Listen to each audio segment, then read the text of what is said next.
Bem-vindo, deputado, tudo bem? Bom dia, Dri. Como é que estão as coisas aí no fórum? Bom dia, Renato Govai. Escutei sua fala aí. Tudo bem, deputado? De acordo. Vamos ver. Tem que ajudar o Lula a governar depois, ele ser eleito. Primeiro tem que ganhar a eleição. Primeiro tem que ganhar, mas para governar vai ser difícil, né, deputado? Vai. Tem que ter uma base aqui. A gente tem dito isso, viu? O PT está discutindo, inclusive, essa questão de federação, se não é o caso de juntar vários partidos de esquerda, fazer uma federação para ter a chapa do Lula. Pode ser uma ideia interessante, nós estamos debatendo. Então, a chapa do Lula para as eleições e dizer ao povo que essa chapa do Lula precisa ter maioria no Congresso. E aí as pessoas vão entender bem a relação entre o Congresso Nacional e o governo.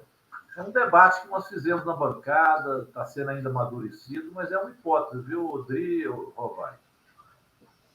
Essa federação seria com quem, deputado? Com PSB, PCdoB, PSOL? PSB e PCdoB parece que a conversa está mais avançada. Mas eu acho que cabe também o PSOL aí. O PDT, infelizmente, o Ciro tem tomado outros rumos, né? Mas quem sabe, com a crise agora que eles tiveram também com a PEC 23, vamos ver o que delineia aí. Mas eu acho que uma chapa de esquerda com a federação, preservando as identidades partidárias, pode ser uma alternativa. Vamos pensar isso conjuntamente aí, levantar esse debate na esquerda brasileira. Eu acho que é importante. Existem frentes assim que tiveram sucesso, né? O Uruguai, por exemplo, tem uma frente que fez sucesso, e outros países da América Latina é mais comum ter a frente. Como a federação é algo novo, foi aprovada agora, ela é uma hipótese de uma chapa mais ideologicamente mais consistente, com um programa nacional, que ela tem que ser nacional, e pode dar esse caráter da chapa de sustentação do governo Lula pela esquerda e com um programa definido de mudança e transformações para o Brasil, que isso que é importante. O Lula teve uma reunião conosco, deputado federal do PT, e disse isso. Ele só é candidato se for para fazer mais e melhor. E para fazer mais e melhor, ele tem que ter um programa de mudanças. Um programa onde o pobre esteja dentro do orçamento, os programas que dizem respeito à divisão de renda, de Bolsa Família, por exemplo, a retomada dos programas da agricultura familiar, enfim, programas que gerem emprego e renda no Brasil, programas que diminuam a margem de lucro dos grandes capitalistas, que façam uma reforma tributária justa, que amplie a democracia no Brasil, até para a gente ficar livre de golpes, como nós tivemos contra a Dilma. Isso tem que estar presente no programa e no governo dele.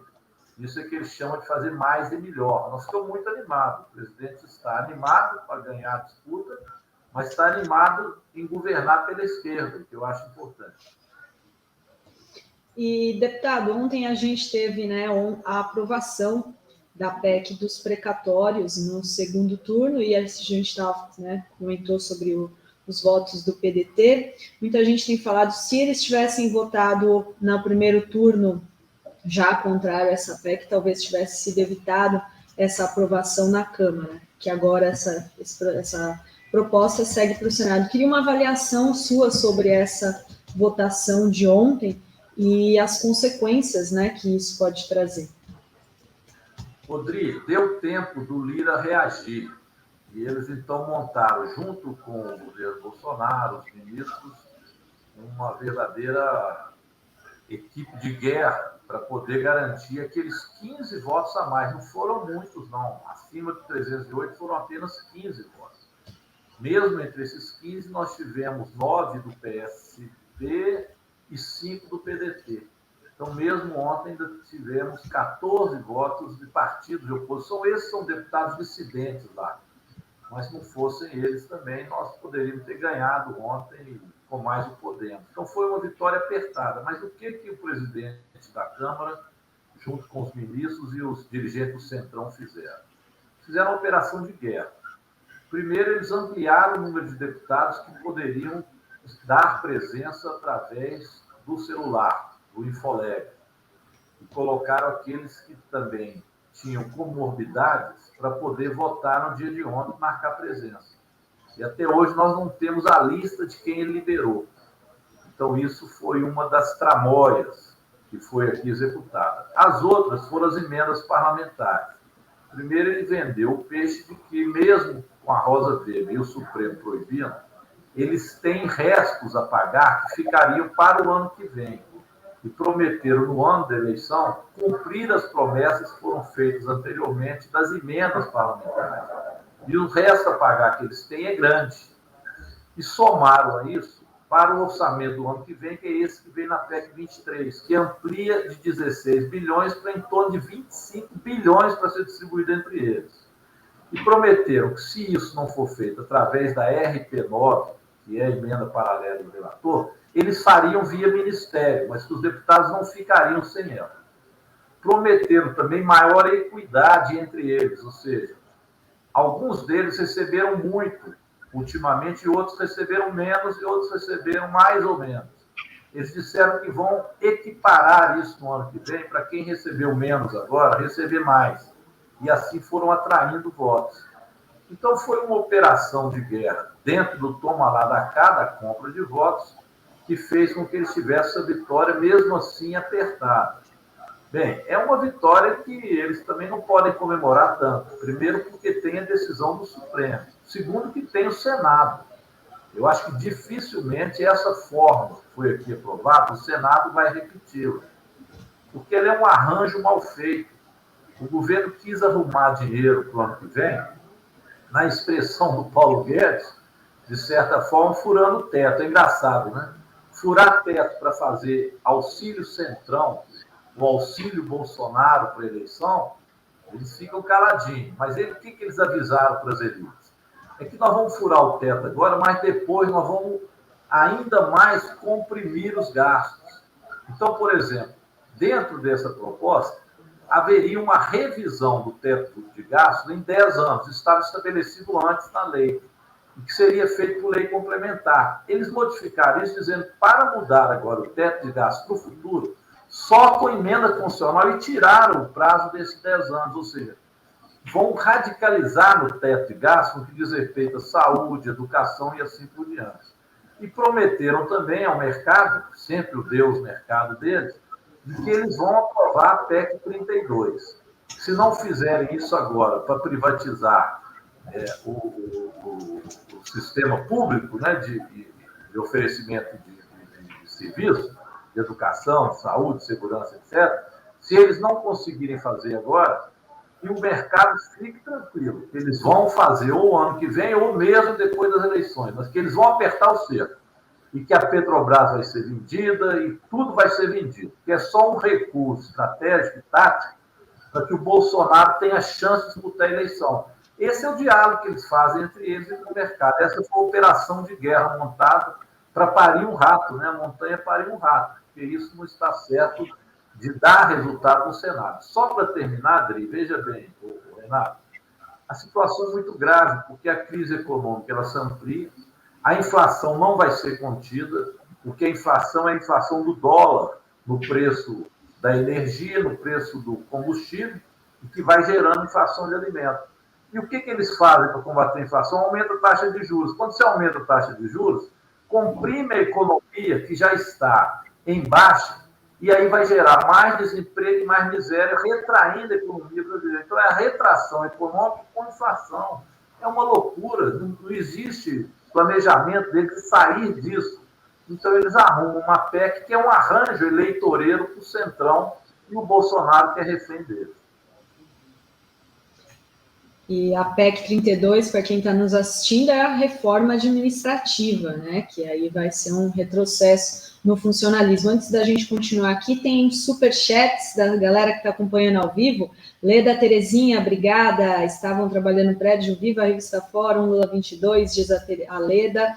E tem também aqui o superchat do nosso internauta aqui da comunidade, que é o nosso otimista deputado. Olha só, ele diz: já acertei 2, faltam apenas os 313, está aí na campanha os 313 deputados em 2022. Ontem houve o reforço do Berzoino e Márcio Postman, hoje mais um reforço de peso, Rogério Correia, até a posse. Beijo, coxa linda, o nosso otimista aqui. E, deputado, hoje também a gente ia ter a presença, né, a convocação do Paulo Guedes para ir explicar as offshores que ele tem ainda, né, e se obtém vantagens aí por conta das informações privilegiadas que ele tem estando no governo e também com a alta do dólar, e é a segunda vez que ele falta para se explicar na Câmara. Como que o senhor vê isso também?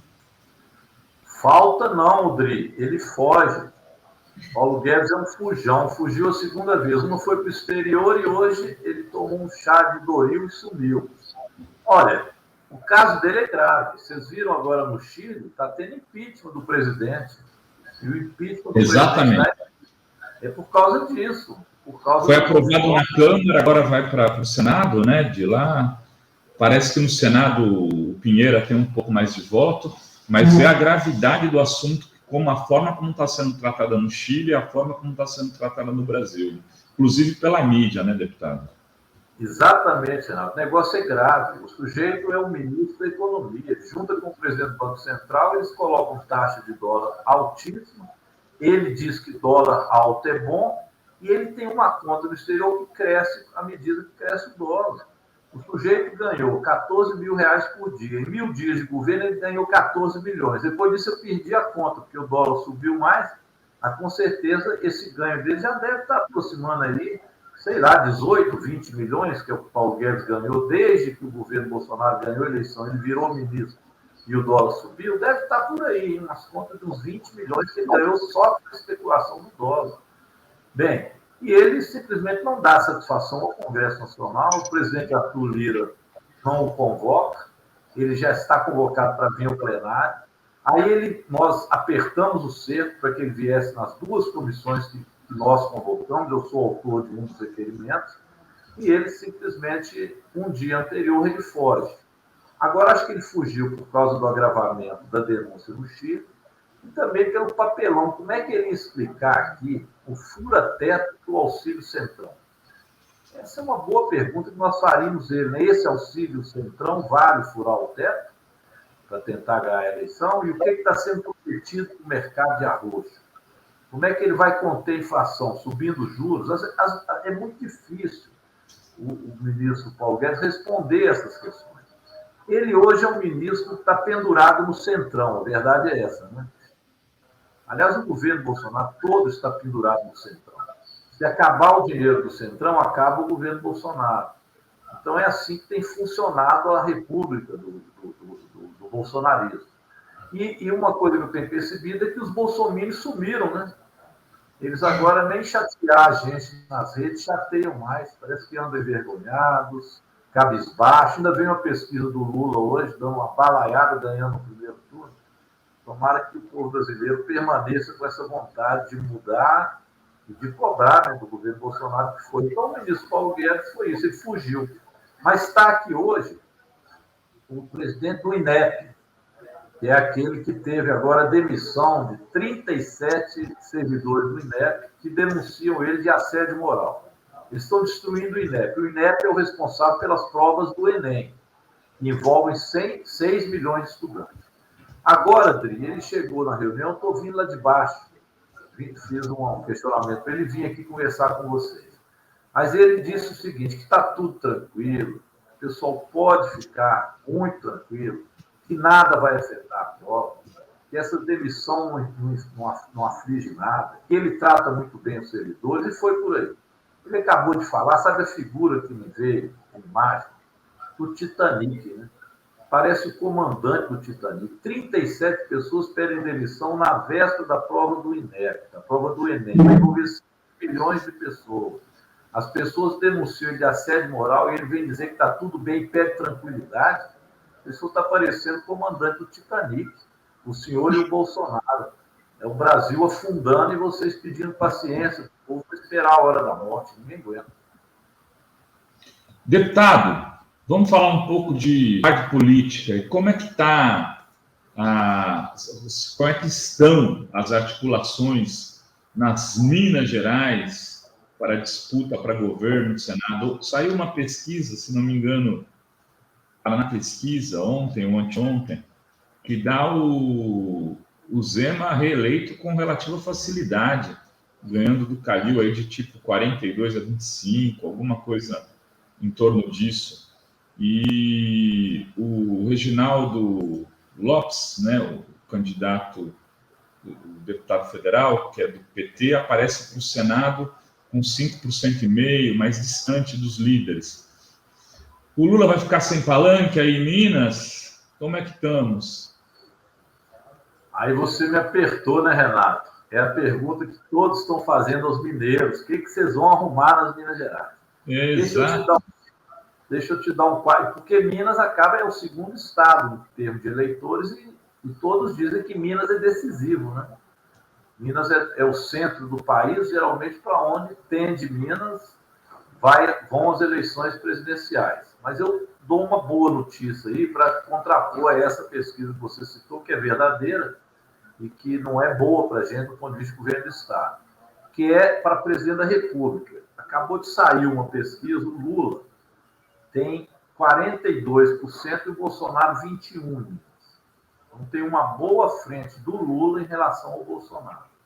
Então nós precisamos de resolver essa questão do governo aqui em Minas Gerais, que tem vários ingredientes. Minas Gerais é um estado complexo do ponto de vista de política. A gente tem aqui que pisar em ovos, às vezes, mas é preciso tomar decisões. O Zema está na frente porque ele corre sozinho, na minha opinião. O Calil é prefeito de Belo Horizonte e ainda não se colocou, de fato, como candidato. Diz que vai ser, mas não se sente firmeza e não foi para o interior ainda. Então, esse percentual que ele tem é na região metropolitana de Belo Horizonte. No interior, o Calil é traço. Então, quando ele começar a andar, a tendência é que ele também polarize no interior com o Zema. Então, o Zema está com esse índice porque está correndo sozinho. Isso vai permanecer até lá. O outro problema é o PT e a esquerda. Nós ainda não temos candidato. O Reginaldo, que aparece nas pesquisas, é candidato ao Senado. Ao governo de Minas, o PT ainda não lançou, não tem nome ainda posto. Especula-se que poderia ser uma aliança com o Calil. Mas o problema é que o Calil acena para a terceira via. Para mim, terceira via não existe.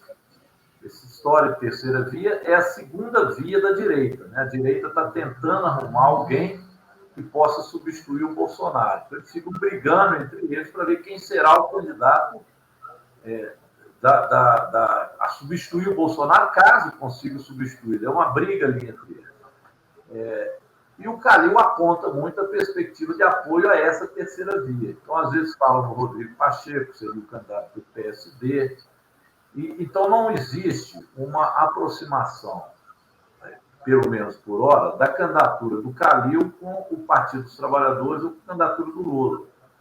Então, na minha opinião, por causa deste vácuo, o PT tem que se apressar a lançar realmente o nome e colocar esse nome para correr em Minas Gerais e para fazer as conversas com os outros partidos, procurar o PCdoB, o PSOL, o PSD, até mesmo o PDT, a Rede, e fazer um esforço de frente esquerda aqui em Minas Gerais de forma mais imediata. Nós vamos pautar uma reunião, eu estou como coordenador da bancada federal do PT, estou pedindo uma reunião o mais rápido possível para que a gente possa chegar a um consenso de que nome seria esse para nós, de fato, colocar o time em campo. Se até lá forem feitas outras possibilidades de aliança que, do ponto de vista nacional, estejam costuradas pelo PT nacional, pelo próprio presidente Lula, pela presidenta Gleisi Hoffmann, nós vamos ver o que é. Então, especula-se com o Rodrigo Pacheco ser vice do Lula e não candidato a presidente. Se isso, de fato, se colocar, não está posto na atual conjuntura, nós vamos examinar. Mas o que nós não podemos ficar, e eu acho que é isso que a direção do PT aqui em Minas está errando, é ficar esperando esse momento. Então, nós precisamos tomar a dianteira e ter nomes. Nós temos bons nomes. O nome que tem despontado é novo, mas eu acho que, por ser novo também, nada confundindo com o Partido Novo, claro, por ser novidade no cenário político, pode nos colocar numa certa vantagem pela ausência de rejeição. Por exemplo, o prefeito de Teofotone, está no segundo mandato, é uma cidade importante do Vale do Mucuri, ali grudado com Jequitinhonha, norte de Minas, que é o Daniel Sucupira, que tem levantado a hipótese do nome dele como candidato a governador. Enfim, Sendo quem for, nós precisávamos de ter um nome rápido e começar a articular esse nome no governo do PT. Isso vai nos colocar na disputa e vai tirar essa folga do Zema de andar sozinho. Então, acho que um candidato do PT que venha do interior, ele pode substituir também esse vácuo, né, que está tendo. E vamos ver os movimentos do Calil, do Rodrigo Pacheco, para mais na frente a gente poder conversar. Mas é preciso que o PT seja player, né, entre no jogo. Nós não entramos no jogo em Minas Gerais. Então, essa crítica tem sido feita à direção do partido aqui.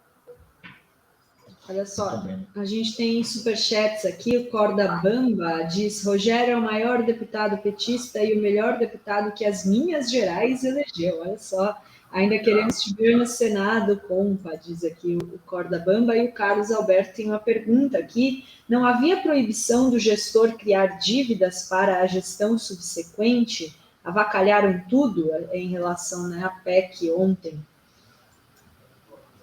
Sim, a PEC ontem ela é, nesse sentido, Dri, também um horror, né? Porque ela é um arranjo oportunista, eleitoreiro.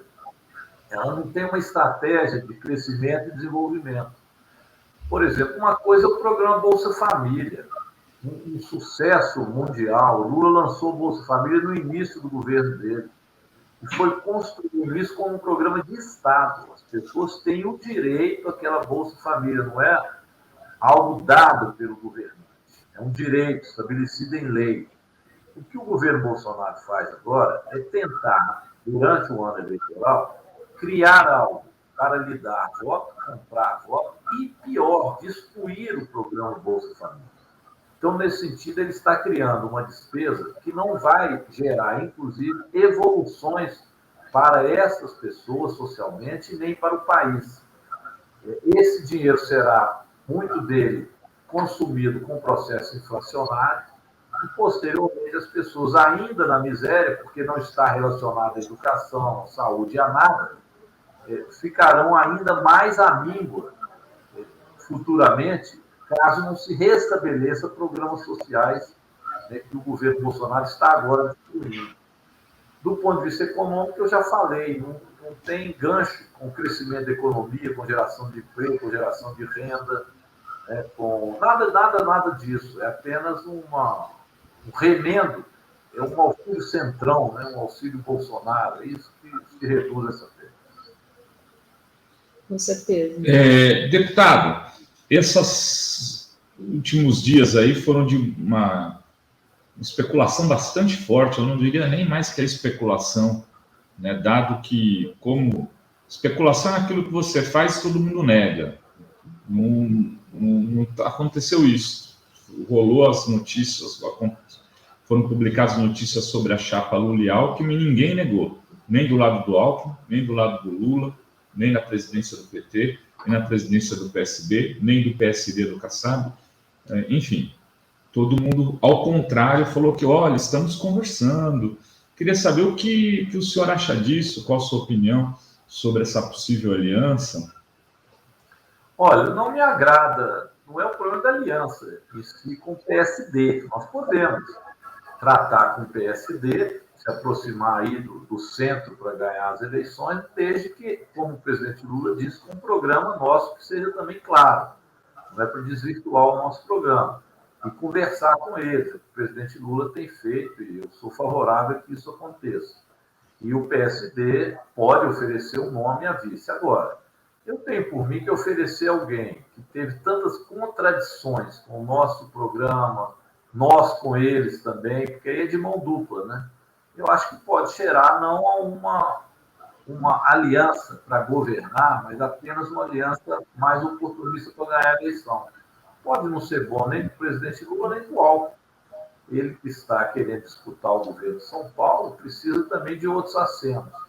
Então, não me agrada a composição dessa chapa, não. Eu acho que o PSD, por exemplo, tem outros nomes que não têm conosco essa contradição e poderiam fazer parte de uma composição desde que, em primeiro lugar, visto o programa. Então, acho que tem que ir devagar com isso. Não sinto que juntar pessoas que foram adversários significa que vai juntar os votos. Pode espalhar os votos, né? Pode surtir com algo oportunista no processo. Então, não me agrada essa solução, não, mas, enfim, vamos esperar um pouco os encaminhamentos. Agora, ao mesmo tempo, reitero isso, o PT precisa, e o Brasil precisa, que a gente amplie para derrotar o bolsonarismo. Eu fico pensando, se o Bolsonaro ganhar as eleições, no contexto para frente, isso está distante, espero que não aconteça de forma nenhuma, mas para o exercício do que não pode acontecer, imagine desastres desses. O Brasil acaba, né? Do ponto de vista da democracia, porque ele vai instituir um regime autoritário, vai se sentir poderoso para dar o golpe que não conseguiu no último 7 de setembro, e vai mais do que isso, acabar de destruir o Brasil vendendo tudo, que é o que o Paulo Guedes anunciou e não conseguiu fazer, e desmontar o Estado brasileiro. Então, derrotar o Bolsonaro é uma prioridade. Agora, precisa saber o que é bom para derrotá-lo, porque às vezes você acha que juntar os avessos soma-se aquilo que se teve no passado, não é bem assim. Então, acho que tem que ter cuidado também com os passos, né, que a gente caminha nessa necessidade de derrota do bolsonarismo. Pois é, né? É muita destruição, né? Eu queria que você desse um panorama, assim, das próximas batalhas aí que a gente vai ter na Câmara dos Deputados, quais que são, né, o que é o mais urgente. Agora, passada, é que as atenções todas estavam voltadas para a PEC dos precatórios. Essa PEC dos precatórios, ela era ultra fundamental, é ainda para o governo, né? A forma que ele acha que poderá enfrentar as eleições do ano que vem, como eu já expus aqui. Ainda terá que passar pelo Senado. Então, acho que o jogo agora está muito para o Senado. É lá que vai se desenvolver agora essa peça fundamental para o governo e para o Centrão. Acho que a disputa passa agora mais para lá. Aqui, a expectativa é ver como que o Lira e os deputados do Centrão vão reagir em relação à PEC 32. Se eles vão querer enfrentar essa batalha ou não. A mobilização, a PEC 32, a Adri informou, é aquela da deforma administrativa, né? Eles chamam de reforma, mas é o desmonte do serviço público brasileiro. É pegar os recursos do SUS e entregar para a iniciativa privada gerenciar a prestação de serviço. Ela vai gerenciar conforme o lucro e não conforme a necessidade das pessoas terem atendimento gratuito de saúde. Ela destrói a educação pública, que hoje é gratuita da creche à universidade, que vai pegar o dinheiro do Fundeb e vai passar para a mão de empresas privadas, que vão querer, portanto, alunos que possam pagar também e não oferecer para o conjunto do povo brasileiro a educação pública e gratuita. Então, ela desmancha o serviço público. Essa PEC foi muito prometida para o mercado. O Lira chegou, chamar o mercado aqui para dentro da Câmara para tentar resolver e chamar o governo para resolver. Então, ela está aqui, foi aprovada na Comissão Especial com muita resistência e o melhor de tudo é que ela virou uma resistência nacional. Nós saímos da bolha. Hoje, os servidores públicos, não apenas os sindicalizados, os servidores públicos, né, que estão mais por dentro das ações sindicais, são contra a PEC 32. O conjunto dos servidores públicos é contra essa PEC. O substitutivo é muito ruim e, portanto, os servidores viram que isso vai desmanchar todos também os seus direitos, além de desmanchar o serviço público. Perde estabilidade, perde carreira, perde promoção, perde progressão, perde concurso público, que não vai haver mais. Substitui tudo isso por contrato temporário, é um horror. É uma terra arrasada. Agora, os servidores também conseguiram conversar com a população brasileira e demonstrar que o povo brasileiro perde com ela. Tem que saber se o Lira vai tentar ultrapassar o sinal vermelho. Muitos deputados, inclusive de direita, dizem que não vota isso, porque senão eles não voltam para a Câmara. Mas a gente conhece o Centrão, né? O Centrão trabalha com as encomendas do mercado e com o toma lá da cá. E força até o próprio governo a tomar as atitudes para que ele possa receber também as faturas. Então, isso, Rodrigo, é o que está aqui na expectativa. Se o governo vai tentar essa PEC 32, se eles vão dar por vencido, em todos os casos, os servidores fiquem atentos aí, viu? Mantenham as mobilizações dos aeroportos, e mantém as movimentações nos municípios. Essa PEC não pode passar. Ela sendo aprovada é sim a destruição do serviço público brasileiro. Deputado, a gente está em 10 de novembro de 2021. Em geral, um governo, em ano de eleição, o Congresso trabalha, atua ali até abril, maio, quando muito, né? Não passa disso. Aí já vem o recesso e depois disso é só campanha. E o que é possível o Bolsonaro fazer nesses 5, 6 meses para mudar as suas chances eleitorais, na sua opinião? Veja, hoje saiu uma pesquisa Quaest, aí, que é coordenada por um conterrâneo seu, Felipe, né, de Minas Gerais, se não me engano, e ela dá ao Lula com 56% dos votos válidos. Conta que as pessoas não fizeram, a gente fez aqui no Fala Vai, 56 a 44, porque dá 48 a 22 para o Bolsonaro. 48 a 22. O que ele poderia fazer? O que você acha que, estando no governo, você já foi governo, o PT já foi governo, né? O que ainda dá para fazer nesses 5, 6 meses? O governo teria que resolver 2 problemas. O problema da economia e o problema da fome e do desemprego, seja da miséria. Agora, eu não vejo como o governo Bolsonaro resolver isso agora com o modelo ultraliberal que ele prega. Então, eles tentaram, com a PEC 23, dar uma folga nisso. Lembra do Paulo Guedes dizendo licença para gastar? Aí ele dizendo no mercado, me dê uma licença agora para eu gastar esse ano, porque se eu continuar na política ultraliberal, nós já perdemos a eleição. Então, me dá uma licença para gastar. E o mercado reagiu mal.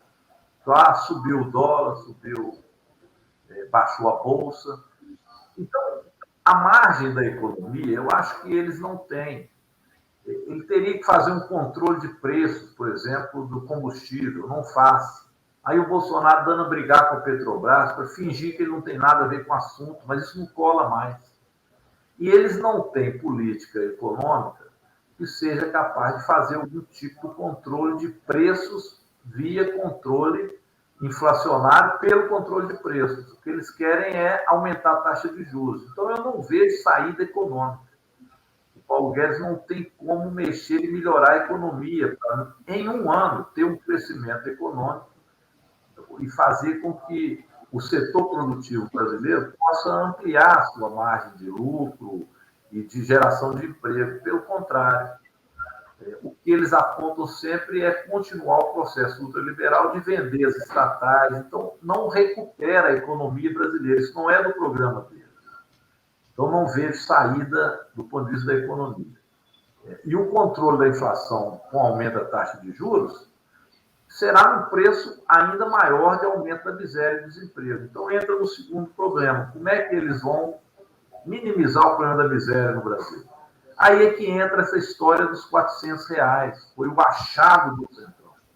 O Centrão pensou, o Lula tinha o Bolsa Família, por isso o Lula deu o voto no Nordeste. Mas não é bem assim.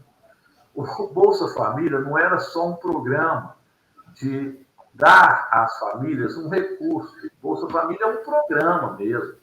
Ele ali tem ligação, por exemplo, com a educação, tem ligação com o SUS. Ele é um programa completo. O Bolsa Família não é a doação de reais véspera de eleição. Então, eu não creio que isso vai fazer o efeito que eles esperam, Renato. Eu não vejo muita saída para o governo. O Bolsonaro tentou uma outra, que era o golpe, né? Dizer que o Brasil estava no caos e que ele ia, então, através do voto impresso, que não foi instituído, se capacitar a dar um golpe. Esse também falhou. Então, eu acho que nós, evidentemente, temos que estar vigilantes, mas eles estão meio que apavorados para isso. E o pior, um setor deles já vê que a condição do Bolsonaro é muito pequena para reagir, por causa disso que eu estou falando, da economia e da miséria. Então, eles falam em arrumar a terceira via, ou seja, despistar. Olha, não é o Bolsonaro não será mais, não tem condições, mas nós temos um outro candidato. Esse não é Bolsonaro nem Lula. É algo novo que está vindo. E aí tentam apresentar uma hora o Alckmin não dá certo, uma hora o Dória não dá certo, uma hora o Huck, Luciano Huck não dá certo. Espero que eles não ponham o Huck do Galo. Esse Huck é forte, viu? E o Galo está aí, líder do campeonato, isolado. Mas eles estão felizes, né? Estou feliz. Eles tentam o Leite, cada hora tenta um. Agora o Rodrigo Pacheco. Mas essa terceira via, como eu disse, ela é a segunda via da direita. E o Lula não é um candidato anti-Bolsonaro. Esse é o desespero deles. Então o Lula é o Lula. Coloca o Bolsonaro, o Lula está ganhando. Coloca o Leite, o Lula está ganhando. Coloca o Ciro, o Lula está ganhando. Coloca o Huck, o Lula está ganhando. Coloca o Moro, esqueci do Moro. Coloca aquela excrescência do Moro, o Lula está ganhando. Então, a terceira via, o povo sabe que ela cheira a segunda via bolsonarista. Então, esse é o problema deles. O Lula tem consistência política, ideológica, social, governou. Então, olha, me desculpem o otimismo. Eles falam que eu sou muito otimista. A deputada Beatriz Siqueira fala esse otimismo irritante do Rogério Correia. Mas é calcado um pouco na realidade agora, né? A gente tem que ir medindo as coisas, eles não estão mortos, eles têm aí as medidas que eles querem tomar, e a PEC 23 fazia parte dela. Mas eu acho a PEC 23 fraca para poder reverter esse processo. Eu acho que o Centrão tem uma receita pobre para poder reverter esse quadro. Na verdade, vamos ser franco, né, deputado? O Centrão não está nem despreocupado, nem um pouquinho preocupado, na minha opinião, com o Bolsonaro. Estão preocupados cada um com o seu bolsilho, né? Tipo, resolver a sua campanha para deputado. E aí, quando você faz uma PEC dessa, garantindo lá os 15 milhões para cada um poder fazer emenda, eu estava fazendo uma conta simples aqui, deputado. A gente sabe como funcionam essas emendas. Eles não vão para a saúde, ela não vai para a educação, ela vai para quadra de esporte, para a vielinha, para a obra. Para a obra onde são contratadas empreiteiras pequenas, em geral, e muitas delas nos esquemas de corrupção da micropolítica. E quanto que volta de retorno desses 15 milhões para o bolso dos caras para fazer campanha? Fora os apoios políticos. Porque, além de tudo, você faz o negócio, você consegue apoio político do vereador, do prefeito, do deputado estadual, e ainda faz um troco. Então, eu acho, quem está falando sou eu, não o senhor, que eles estão preocupados, cada um com o seu problema eleitoral, e não estrategicamente com a reeleição do Bolsonaro. Não sei se estou enganado. Eu acho que tem ainda, em um determinado setor deles, o Lira, por exemplo, uma preocupação em ainda tentar sustentar o Bolsonaro, porque ele pensa para frente também e tem uma concepção ideologicamente direita. Mas, pragmatismo deles, você tem razão, fala mais alto. Em especial, quando o processo eleitoral começar ano que vem. Imagina os deputados do Centrão do Nordeste, com o Lula batendo a casa de 65%, 70%. Como é que esses deputados do Centrão vão fazer? Eles vão ficar com a brocha na mão do bolsonarismo? Duvido. Então, isso vai ficar muito para os deputados do Centrão do Sul. E olhe lá, porque o Lula também tem crescido lá, ou do agronegócio. Então, acho que sim, você tem razão. A tendência é o Centrão depois ser ainda mais pragmático. Eu já recebi minhas emendas, já tenho elas no bolso, e se dane o Bolsonaro, vou salvar a minha. Então, eu acho que essa situação também é uma situação que coloca mais fragilidade na eleição do Bolsonaro. Eles vão sustentar até o início do ano, até o processo eleitoral. Abril, né, que você falou, maio, já começam a ver que as coisas não estão reviradas. E depois, durante o processo eleitoral, é cada um para si. Aí vem aqueles santinhos dele, sem o presidente da República, né? Vem só o nome do deputado. Alguns chegam ao absurdo de botar o Lula no verso. A gente já viu isso em alguns cenários no Brasil afora.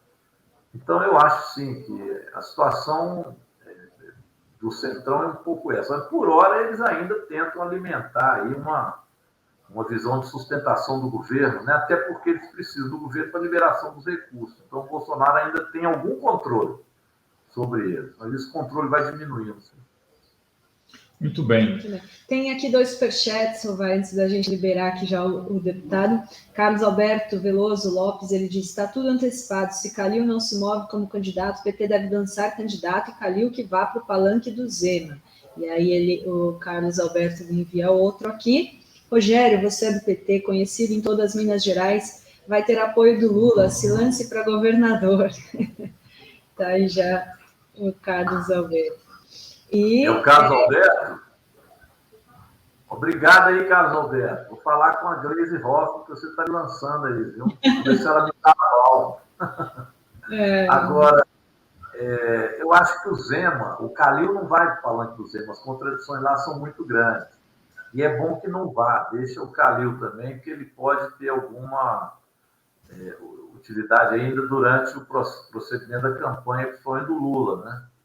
Mas eu acho que concordo, o PT precisa lançar uma candidatura, sim, para o governo de Minas, precisa fortalecer a candidatura no Senado. O Reginaldo Lopes tem colocado o nome dele, mas eu acho que nós temos que ter clareza, não vamos ter um candidato ao Senado para ir disputar até o final. Essa candidatura do Senado de Minas Gerais, nós precisamos de ver quem vai ser, se é o Reginaldo mesmo. Mas, enfim, eu acho que as possibilidades de ganhar uma eleição no Senado de Minas do PT são boas, viu? Apesar de ser uma vaga só. Pelo seguinte, o candidato, em tese, que seria o candidato mais do outro campo para ser eleito, seria o professor Anastasia, que hoje é senador. Tem também um desgaste de ter sido do PSDB, tem um desgaste grande também. Não aparece nas pesquisas do Senado tão bem para quem já é senador. Alguns falam que ele pode nem ser o candidato, que seria suplente dele, o Alexandre da Silveira, que seria o candidato, que também não tem essa penetração. Uma candidatura vinculada ao Lula para o Senado tem muita chance de ganhar o Senado de Minas Gerais pelo PT. E uma das questões que nós queremos, que o Renato estava dizendo no início do nosso conversa, é que nós precisamos de ter uma grande bancada de deputados federais e senadores. Isso vai ser fundamental para a gente não ficar pendurado no centrão, né, pessoal? Não dá para ficar pendurado no centrão e governando. Nós vamos ter que ter autonomia disso. O Lula tem que ter autonomia para reverter esse quadro terrível do Brasil. Com certeza, né? Maravilha, deputado. Queria lhe agradecer aí a participação. Muito obrigado por ter reservado seu tempo para estar aqui conosco. E vamos convidá-lo mais para vir para bater um papo aqui. Tomar aqui um cafezinho fraco com a gente. Cafezinho mineiro. Ok, eu agradeço, Renato. Tomar um cafezinho aí com vocês aí no fórum. Falar nisso, esses dias eu fui na Zona da Mata Mineira. Eu tenho um projeto de lei, quando eu era deputado estadual, agora já é lei, aliás. E é a lei que está dando certo. Eu criei lá um polo agroecológico de Minas Gerais, na Zona da Mata. E esse polo agroecológico está fazendo sucesso. O que eu ganhei de café, viu? Eu vou convidar vocês para ir em casa com um cafezinho agroecológico. Você sabe o café que a gente... agroecológico do MST, café agroecológico da FETRAF, que é a Federação dos Trabalhadores do Agricultura Familiar, café agroecológico do sul de Minas eu ganhei também. Tem muito café gostoso aqui em Minas Gerais. E tem a cachaçinha boa. A gente toma um café aqui, é um café chamado Juquinha, fazer propaganda deles. É um café que a gente compra aí no sul de Minas. Eles entregam ali em Gonçalves. A gente tem ali um chalezinho e vai sempre para lá, aí na Mantiqueira, né? E a gente compra o nosso café. Eu compro logo 10 pacotes e tal, guardo aqui para poder sempre ter. Café do sul de Minas é de primeira. E a cachaçinha do norte de Minas. A cachaça do sul de Minas não é lá tão recomendável, não, que me desculpe o sul de Minas aí. O café é do sul de Minas, mas a cachaçinha é do norte, viu? Né? Eu gosto dos dois, deputado. E como o café. E o pão de queijo também. Muito bom. Bem. Obrigado, muito obrigada, deputado. Rogério. Obrigada. Até a próxima. Até a próxima.